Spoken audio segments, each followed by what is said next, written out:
Okay. Welcome, Delfina, to the Flawless Growth podcast. I am super, super excited to have you. Hi, so great to be here, and thanks Maria for having me. I'm so excited to finally meet and be able to chat, and yeah, just connect face to face. Really excited. Beautiful. Agree. I am super excited as well. So let's start with the first question. That would be, can you share a little bit more what drew you to Urban Indigenous Collective, which is the company that you work for, and how did you step into your current role? Yeah, so I am born and raised in New York City, which is also Lenape-Hoking, which is occupied Lenape territory. Mhm. I'm currently based in Manhattan, so I would be what you would consider an urban native.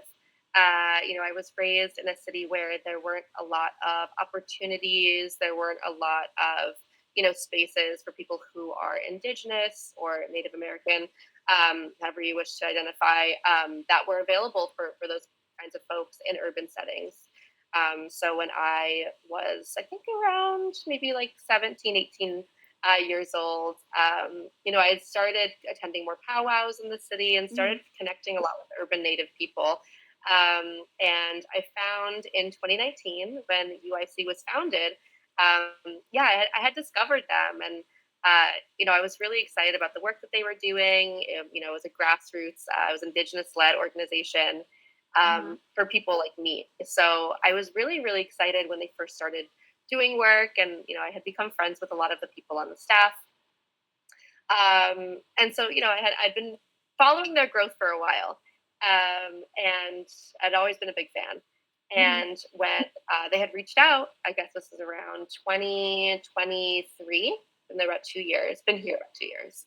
Okay. Had reached out. I was so excited. I had been doing communications and marketing Mhm. internships. I had worked in marketing for a jewelry company for a couple of Oh, years, nice. and I had a lot of experience with social media. So when they'd reached out to me, it just made a lot of sense, and Mm-hmm. it was just like a total dream come true because I just admired the organization for a really long Oh, time. that is amazing. So you always had them like in the back of your pocket. Actually, I was like, maybe one day they'll reach out. Oh, what a yeah, dream come true for sure. And how is that transition coming from like jewelry and e-commerce to a nonprofit?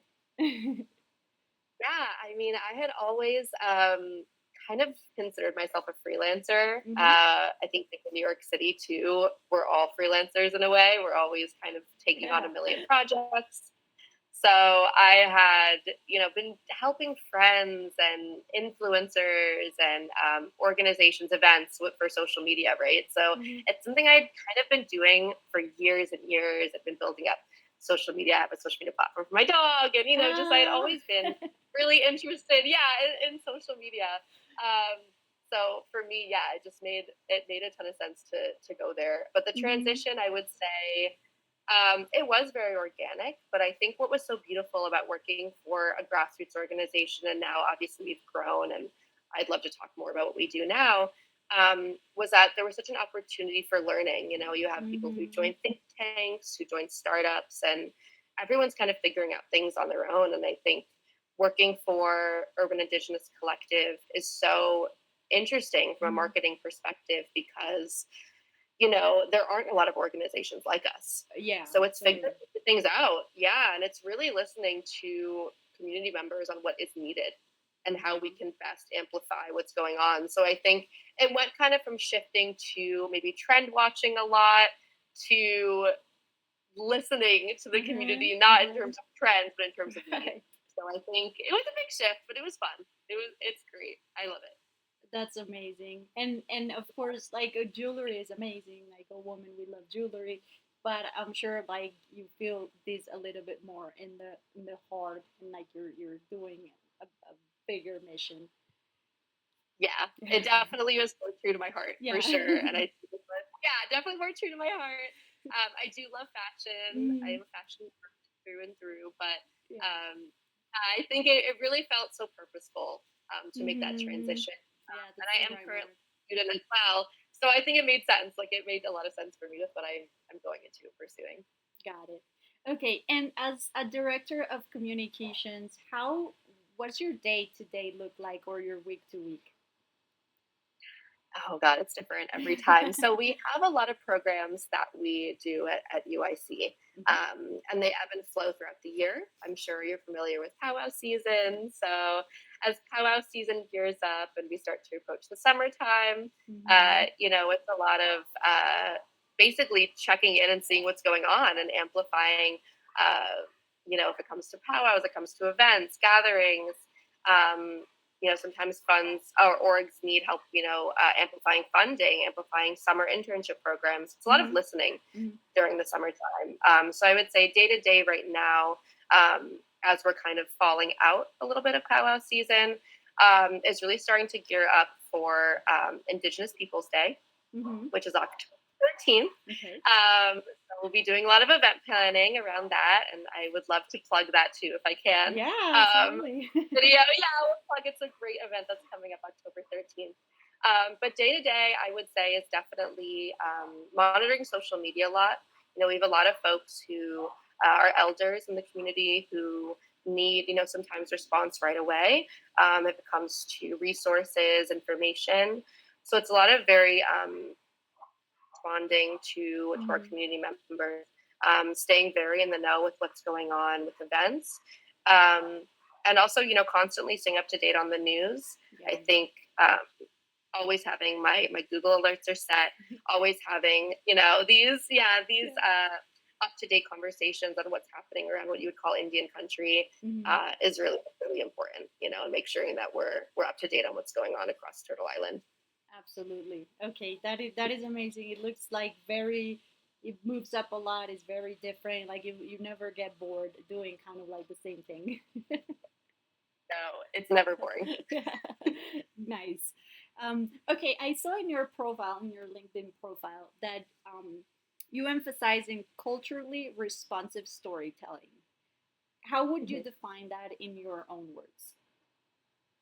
Yeah, so I think it's very important when we kind of bring it back to why we were created and why we were founded, Hmm. and it was to be kind of an echo for what our community needs, and what that means also as well is like we just had talked about the news, right? Yeah. Being able to take things that are going on in the news and tell it to our audience, Hmm. mostly like I said, a lot of elders, a lot of community members, who are able to really receive it in the digestible way. Hmm. Is very important, and I think that oftentimes when people think about communications, it's like, how do you define that? What is that? Like, I think people are like, what does that mean? Uh-huh. So I think for, my role, but also for a communications director, it is really important to make sure that information that's being pumped out, whether it be press release, whether it be news, whether it be, um, you know, uh, stuff that's going on in our communities, stuff that's going on, in the city. It needs to be digestible for people, I and it needs to be agree. something that, yeah, is more in a way of storytelling Yeah. versus Hmm. just regurgitating what's going on, because that's not helpful and it's not engaging. Understood 100%. I follow, so I am not a lot into politics. I don't like it a lot, but I do follow a page that it's about politics, but that's like what they're very good at. They make everything very digestible. Um, it's also like the colors they use are entertaining, are friendly, and it's a way to make sure that everybody kind of like it's in the loop in a different way than from watching the news, which at least sometimes to me can be boring and can be very negative. So I think that's very very cool what you do.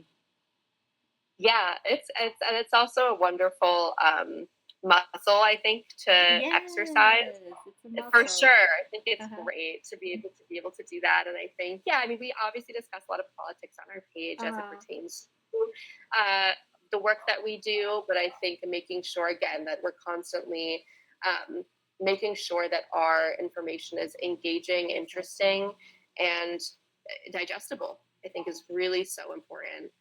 And we're not just doing things, for clickbait. Right. And it's also a very easy way to engage people from different ages with digestible information. definitely. Okay.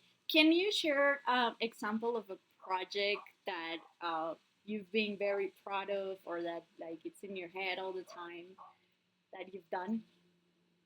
Yeah, oh, there's so many. Okay, I would say, man, there's so many projects. Okay, there is one program that we do have Mhm. at the. Oh God, there's so many. Okay, I'll put this one for now, but I may touch on one really quickly after. It is called the Indigenous Scholars Mentorship Program. It's also coming up. We do it every fall. So we Okay. are currently actually accepting mentees and mentors for this coming school cycle. Hmm. Uh, I I am so in love with this program. Also currently, while working, I'm also currently a student at Columbia University. Okay. So I'm navigating being a student as well as working in communications and A marketing and lot of work. uh, hard work. So I think knowing that we have this program that was created to match Indigenous students with mentors, other Hmm. Indigenous mentors, to really help guide in the process of either a transitioning out of school into the workforce, Hmm. or into internships, and just into life beyond when you leave college. Hmm. I think is important, and we have Yeah. people from students from grad school, from undergrad, and I think it's an amazing program. But one of the reasons that I've loved it from a communications perspective is because what I'm able to do is I'm able to sit down and interview all of our mentees. Okay. So at the end of the program, they create basically like a pitch for what they had worked on, and Mm. it can maybe it's something they're working on at school, maybe it's their resume, maybe it's, it can really be anything that they want. Hmm. But I meet these students, right when they get accepted, we always meet, we do introductions. They kind of go, right? They do their thing with their mentors, and then we Uh-huh. come back, and it's a really, really amazing experience because I see just like this blossoming, and I'm able to capture it through content. So we'll do, and you can see it on our Instagram page and our TikTok. Hmm. Um, Hmm. we're able to do these amazing interviews, and they're able to talk about their experience of some of these people. Also, some of these students, this is their first time having like a really formal mentorship. Okay. I think, yeah, we're really able to amplify these individual stories, which means so much to me. And I think infographics are great. I think text is fantastic, but Hmm. I Hmm. think what's so fun for me is just, yeah, being able to have these sit down interviews like we're doing now, Yeah. and be able to really hear from them how this program has changed, you know, um, changed their life in some Their ways. life. I've heard a lot of the times that this is a big deal. So Hmm. that's wonderful. And then, I get to spend some time cutting up the clips and editing. And Yeah. that's always really fantastic. And we end up getting amazing quotes. And it's just a fun time of the year. It's really, really fun. It's like, yeah, it gets it me looks excited. it looks fun. Nothing like a positive story with someone that you helped, and not just on a little moment of their life, but probably for their whole life and future. Exactly. Yeah, Yeah. it's fantastic. So, yeah, really, I would say that's probably one of my favorite programs that we run, and my Mhm. favorite time of year to kind of gear up for ISMP. And what would you say if you could like maybe summarize it in 3 or 5 main points? Where are like the main needs of the community that you see? Yeah, I would say a few things that come to mind. Definitely amplifying. Hmm. Um, I would say intimate conversations. There are a lot of politics within our communities where it's very important that we sit down and we listen and we understand if we are going to, for instance, collaborate, with a certain nation, that we're doing it in a very respectful way. Hmm. I think that's important. And I think also understanding that, you know, um, yeah, I would say definitely intimate conversations, amplification, um, and just cultural responsiveness. And there's also this, there's this trust I think that needs to be had, where Hmm. we ensure that the base of what we do is for our community and for our culture. So there's a cultural responsibility, I think, too, that Hmm. we Hmm. owe, the Hmm. people that we represent. in a way, being urban natives. Beautiful. And what are other projects that you're currently working Yeah, so at Urban Indigenous Collective, or just kind of in general, on? so I would say, yeah, so at Urban Indigenous Collective, so another project that we're working on, and I touched on it briefly earlier, Mhm. was that we are gearing up for Indigenous Peoples Day. So Yeah. last year we had an amazing, I am so excited. I've been talking about it even just to my friends, and I'm so excited here. Last year we had, I believe it was around 500. I don't want to get the wrong number wrong, but it was a lot of people at our Indigenous Peoples That's a Day event. lot. Yeah. It was a lot. It was a party. It was a party for sure. And we had vendors there. We had Mhm. performers. We had Mhm. we did Reiki. We Oh, had some like amazing kind of like mocktail elixirs. We had food. We had like multiple DJs. oh, So nice. yeah, it was really fun, and I think the event was great. But going back to comms and marketing, I think the outreach was so exciting. I think Mhm. talking to folks that I had never talked to before for collaboration, reaching out to vendors, reaching Mhm. out to sponsors. It was really a time when outreach was the most important, part of that kind of communications role. So I think working together with our team, and we have a fantastic team. Oh, nice. My co-founders are incredible. We have folks on the team. We have our director of programs, who's actually recently promoted, Delilah Ramos. She's amazing. Oh, nice. And we have amazing folks on our team. So I think really excited to all work together to get this event going. I'm so excited. I wish I could say more, but we're still in the process of planning. But it's gonna be good. It's It, gonna be it fun. it sounds super exciting. Yeah, You get to party while you work. exactly. Yeah, You can't do better. I can't do better than exactly.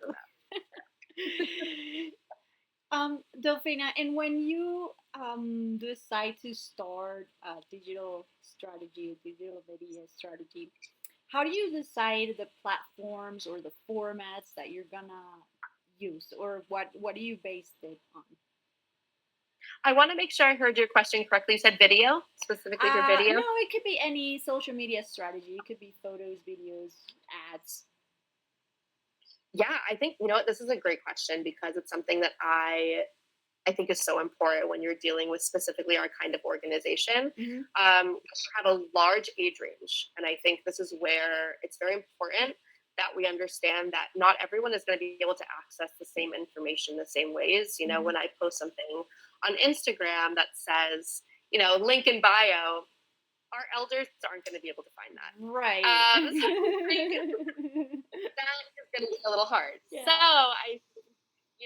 when we have an event coming up, for instance, I think it's really important that our click, our click through accessibility is there. Hmm. Making sure that we have uh, very little of a gap between the amplification of the event to the actual RSVP of the event.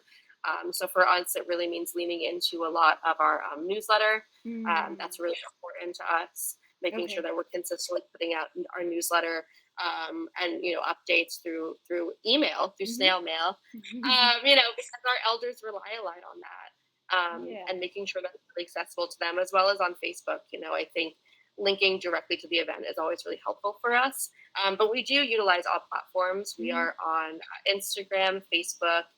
We did recently start on TikTok On last TikTok. year, and we're doing really, really fantastic on there. So Oh, definitely follow us on nice. TikTok, Urban and and then we also do communicate with folks through mail, and LinkedIn as Hmm. well. So Hmm. we're everywhere. But I will say, as we've inched forward, making sure to acknowledge the algorithm does enjoy short form videos. Yeah. So that's become more, but we've been leaning into that a lot more. I'm definitely the annoying social media person in the office who's like, "Can you just post for a second? I gotta get this video." Or we were just at a conference, yeah, and I was like, "Can everyone just do this trend really quickly?" It's so funny. Everyone ends up avoiding me. Yeah, like we don't want to hang out with her. She's gonna get me off camera.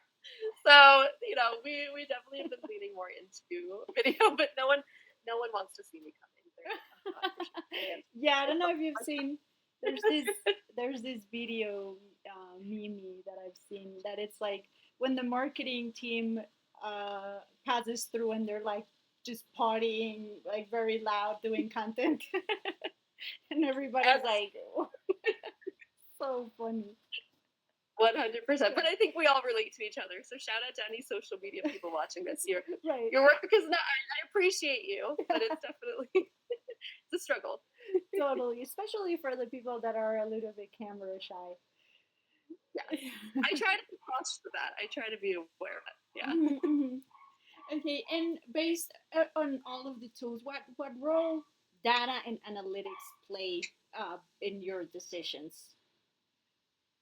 Yeah, I think it plays a huge role in our programming. Mm-hmm. So right now, we do when UIC was founded, to go back a little bit, we were heavily leaning on community-based participatory research. Okay. We even down to where our center was. We made sure that it was accessible. Mm-hmm. We created a survey to make sure folks. We were reaching out to everyone to see what was the easiest place for us to be located, and that ended up being in Midtown Manhattan. So I think it's a lot of, like I said, we have a cultural responsibility, Mm-hmm. but we need to really, really, really be listening. So I think Yeah. for us, analytics does play a big part in that, where I'm constantly putting out surveys. I'm surveying Mm-hmm. also our programs are received down to Perfect. what time, when they are, what time of day. I mean, you would be surprised also when our best posting times are. It's totally different Super than when random. I was doing, yeah, when I was doing social media at another company. It's completely different. So Interesting. that's it's just, yeah, it throws me sometimes for a loop. I'm like, what is going on? So I think, just being very aware, but yeah, using our analytics, using all of the metrics that we get. Mm-hmm. And we're constantly doing, I have our team meetings every week, but every month, we sit down with the team, and I kind of go through our analytics to our director of programs, and I let her know, this is kind of what's been going on Mm-hmm. in terms of the data I've collected with engagement, Mm-hmm. and here's how this can actually be beneficial when it comes to when are we scheduling our programming, Mm-hmm. when are we scheduling our events, and what kind of events we're scheduling. Like, there's definitely been times where we've had to make adjustments on what we're offering, and just feedback from our Mm-hmm. community. Um, Mm-hmm.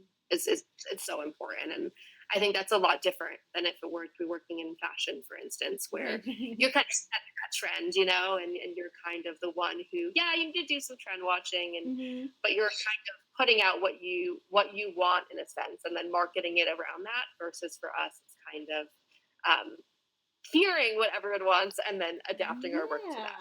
Yeah, that's very cool and a little bit unique and different because a lot of the times uh, we marketing people just end up looking a lot of the tools analytics and what the tools are saying, but what you do is that you talk a lot with the people as well, and they could be saying something different, and then you adapt with the best of both worlds.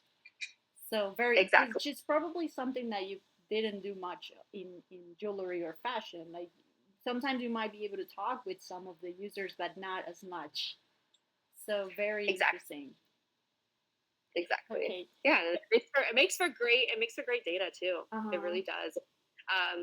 I think like a lot of the work we do, like I said, is based in community-based participatory research. We do a lot of health surveys also, which Mm-hmm. I don't have too much that I can talk about in that respect because it's a little bit more of our research that we Mm-hmm. do. But I think it is research is a lot of what we do, and Mm-hmm. it's a lot of what we fall back on when it comes to how we structure Urban Indigenous Collective. So for us, it really is just listening to what folks need Yeah. and then adapting around that. Very Yeah. important. Got it. And Yeah. what do you think it's been the hardest or more challenging project that you've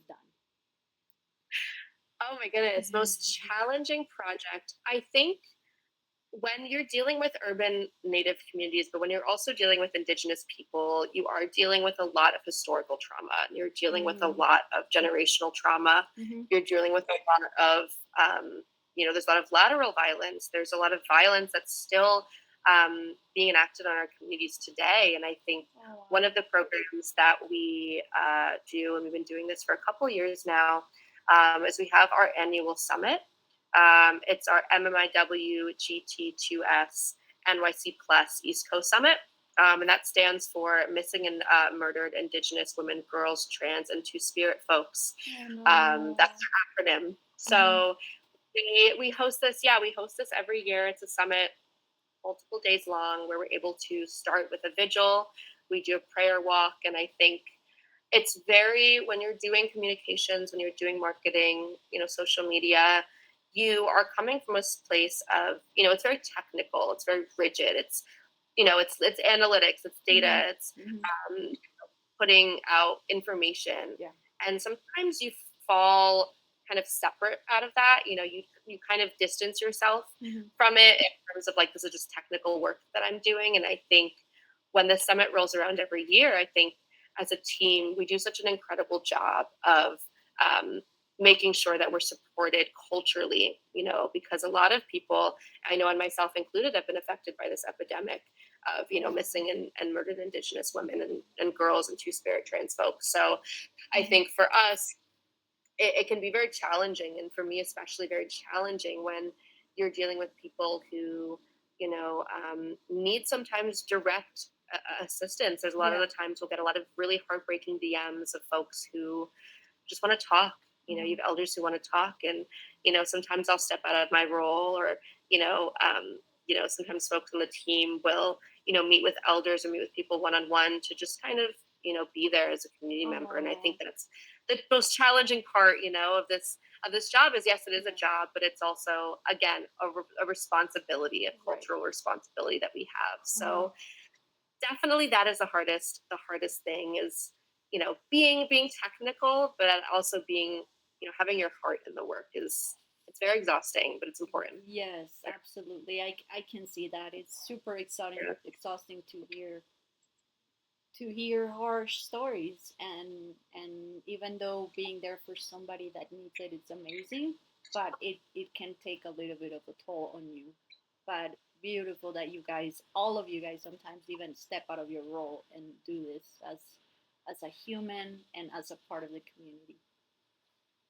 Yeah, yeah, it's definitely exhausting. And I will Mm, say, I will applaud. There are other people on the team who definitely have more. I'm behind a computer most of right. the time, not in our center as much as I would like to be. And we have, like I said, our director of programs, Delilah. She is in our center multiple days a week, so she's really meeting with folks one on one and is really Mm-hmm. hearing these stories. So I think, I know that other folks on the team obviously have more of a direct relationship in person, but I think, yeah, just staying really sensitive and culturally Yes. aware, and really making sure that we put out things, once again, not for clickbait, not for Mm-hmm. rage, not for any of these tools that people use to boost Yeah. engagement, but really doing it to make sure it's we're putting out information that's important.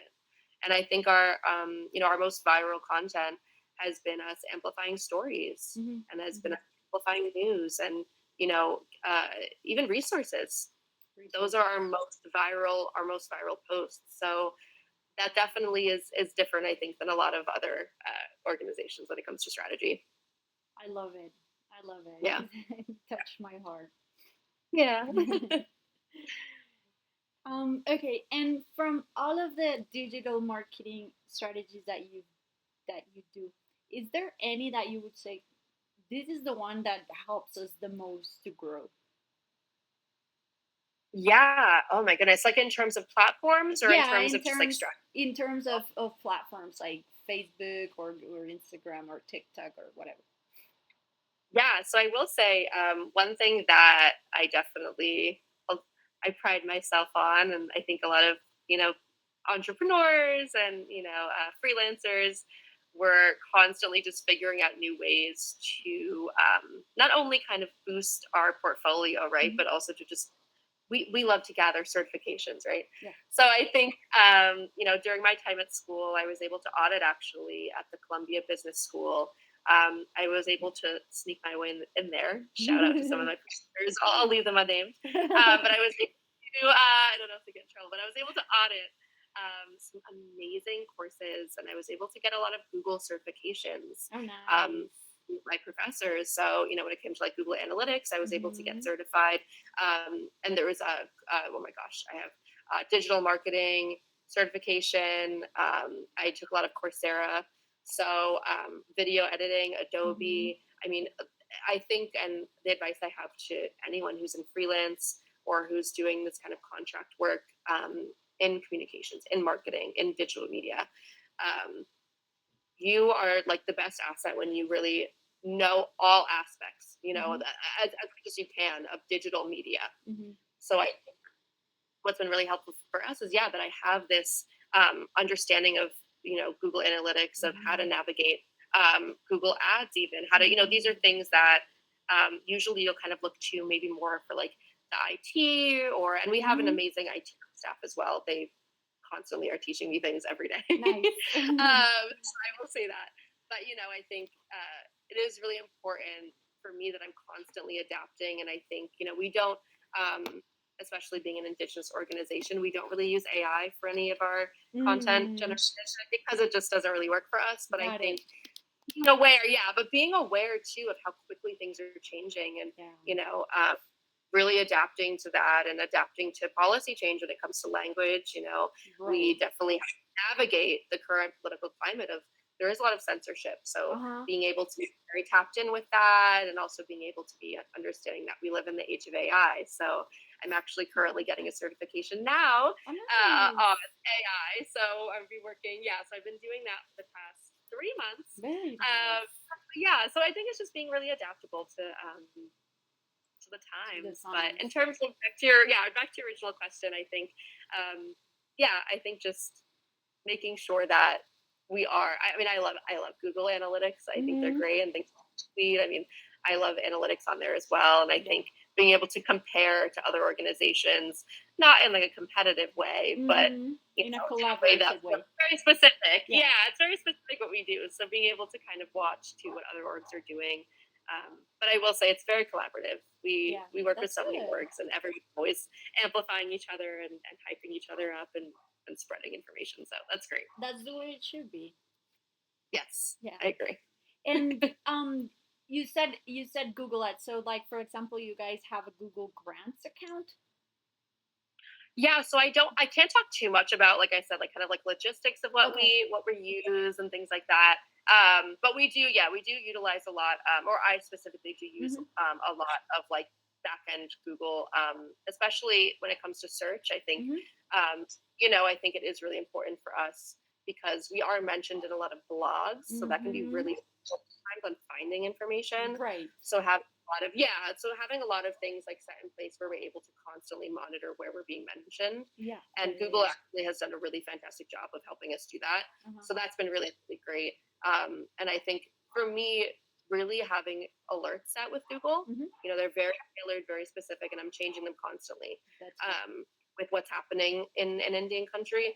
I mean, it's been a fantastic tool. So Mm-hmm. that's my favorite, like finding and sourcing news and research. It's been great to be able to use that, and it's Awesome. free. And yeah, Free. exactly. and It's and a with free. time, with Free. with the AI era, I think with time, more and more, you're gonna be able to even filter things more and more and get more specific information right away in your hands. That's gonna help us a lot with our works. It's a really interesting time to be in Yeah. digital media. It is Yeah. interesting. Exactly. We have to learn how to use it for sure, so it doesn't just so they don't replace us. No, I call my boss. I go, "Have you replaced me with a robot yet?" She's like, "I could never." Okay, Exactly. thanks. Good. I'm like, they won't do it. I promise. No, she would never. She loves me. But Good. Good. yeah, no, I always like, is anyone? But it is a really, really. I mean, technology is so rapidly Changing. expanding, Yeah. so hard to keep up. But it is really incredible, and I think we shouldn't shy away from using AI as a Mhm. tool. I think relying on it Mm-hmm. maybe isn't the best when it comes to generating content. Mm-hmm. But I do think it is helpful in terms of, maybe ideas. Like I think a Ideas. lot of, I think a lot of really wonderful things that have come out of AI is content creation ideas, Mm-hmm. brainstorming. You can go back and forth. Even some branding. I've seen folks, not personally at Urban Indigenous Collective, but I've definitely had folks who have generated logo samples and Mm-hmm. given that to a graphic designer and said, Right. do something with it. So I think as a starting point, it can be fantastic. But I Mm-hmm. think as an ending point, I don't think we're there yet. I No, don't I think we should. agree 100%. It still needs the human touch a lot for sure, which is Definitely. good. Okay, and is there any digital marketing strategies, whatever it comes to mind, that you guys have not tried yet? Yeah, I would say in terms of digital marketing strategies that we haven't tried yet. Um, I this is so funny. I would love to see us lean into YouTube more. It's something that Mm, I've really been getting a lot of feedback on. I think yeah. it's when you're in communications, I'm sure people who are watching will relate to this, who are in comms, but you can wear a million hats. And Uh-huh. even with a large team, there can be, this kind of, you end up editing a video at 2 a.m. and you're like, why am I doing this? So Right. I think it's definitely scary because long form content, it's very, very time consuming. Yes, I've Um, heard that. yeah, going back to AI, there are some incredible tools that help with editing that really shorten that time. So I think definitely a strategy, I guess more so a platform that Mm-hmm. we are really looking to hopefully utilize within the next few months, within the Mm-hmm. next years. Interviewing folks like just like this. Mm-hmm. Hopefully I can get you. We'll switch roles. That'd be awesome. Yeah, we'll switch roles. But yeah, I think utilizing YouTube, we do have a YouTube channel at the moment, but we definitely have not been putting in um, as much of a strategy in terms of YouTube. So that's less so a strategy, more so a platform that we're Mm-hmm. really looking to expand on this year. So hopefully we get there. But I think it would be fantastic. And I think more and more people are starting to notice their lack of attention. And I Right. think more people are to go back to long form content and really sit down and watch. So I think we've seen a big spike in need for long form. So I'm hoping we can get there in the next couple months. Yeah, I love it. That's amazing because one, I've heard a lot of influencers say they do short form content and they say, oh no, I don't get into YouTube because it's just too much. Like it's time consuming, not just from the video edit, but um, recording it and taking cameras everywhere. It's just way harder. So yeah, hopefully AI can also help us some way with that. That'd be amazing. And second, I've also heard, like, for example, for YouTubers and podcasters, that their followers are very, very connected with them just because when they hear them or see them, they see them or hear them for hours. So it's like they become like if they knew them more than with the short form content. So that is why it's also um, it works a lot because of that. Yeah, and I think it's a great strategy as well, and something that I've been leaning into a bit more. And you can see it on our Instagram page.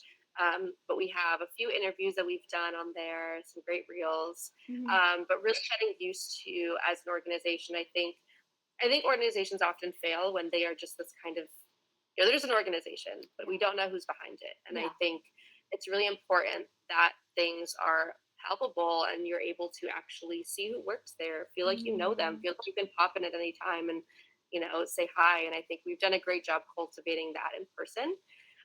But I do think as a strategy and something that I am looking forward to doing more of in the coming months and in the coming year is really making it personable.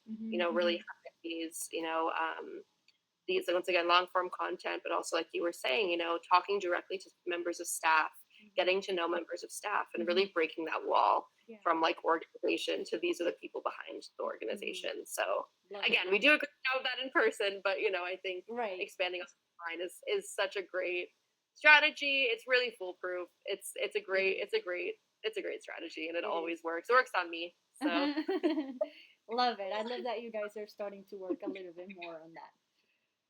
Yeah.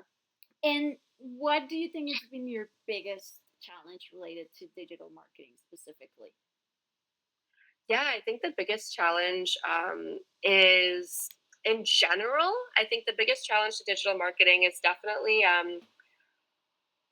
oh, I would say, God, there's so many. The biggest one, like, it's such a challenging time. I think it is going back to what I was saying just previously on how, our attention spans are definitely Mm-hmm. shortening. And I think, whereas social media 10, 15 years ago, trends weren't as quickly changing, Right. and attention wasn't as short. So I think adapting to that and Mm-hmm. knowing that something might be trending now and it's not trending in a day, Right. it's rapid. So I think really just being able to rapidly adapt and using things like, again, Google Analytics Mm-hmm. trends to be able to consistently be able to know what's going on Mm-hmm. is Mm-hmm. exhausting. It's very quickly changing, and we see that when it comes to fashion trends, and then Yeah, when it comes to internet trends, and really, really just that it's difficult. It's it difficult is. staying on top of things for sure. So I think we could all relate to that. Influencers, marketing. I mean, Mm, it is so rapidly changing. agreed. And also when things are time consuming, because Yeah. editing a video is very time consuming. So Yes. you're busy with We other stuff. Yeah. Okay, yeah. Delphina, where can people know more about you and about the business? Yes. Okay. So I can plug myself definitely. Check me out on LinkedIn. I know that's where I think we had connected. Mm-hmm. Delfina Roybal. So definitely follow me on LinkedIn. And then in terms of Urban Indigenous Collective, we are on all platforms. Mm-hmm. I encourage people to also check out our website, urbanindigenouscollective.org. And then we are Urban Indigenous Collective on Instagram. You can find us on LinkedIn, on X, formerly known as Twitter. Yeah. You can find us on our TikTok, Urban Indigenous Co. We're posting a lot of updates also on all of our channels about Indigenous Peoples Day. So would love for folks to tap in there. And then also on our website, you can tune into our newsletter, Mm-hmm. which is every couple of months. We also do announcements for upcoming events. So I really encourage people to please be on the newsletter and on our email updates because you'll get things super, super quick. And then we do have YouTube. We have some things up. So hopefully we'll get some more. But you can also follow us on YouTube as well. So, and we should be Urban Indigenous Collective on YouTube as well. So, yes, hopefully more long form videos on there coming coming soon. Good. Sounds good. Thank you so much, Delphina. I appreciate you, the conversation and also your energy because you're very Yeah. upbeat. You're very nice. So it's always nice when I get to interview someone like you.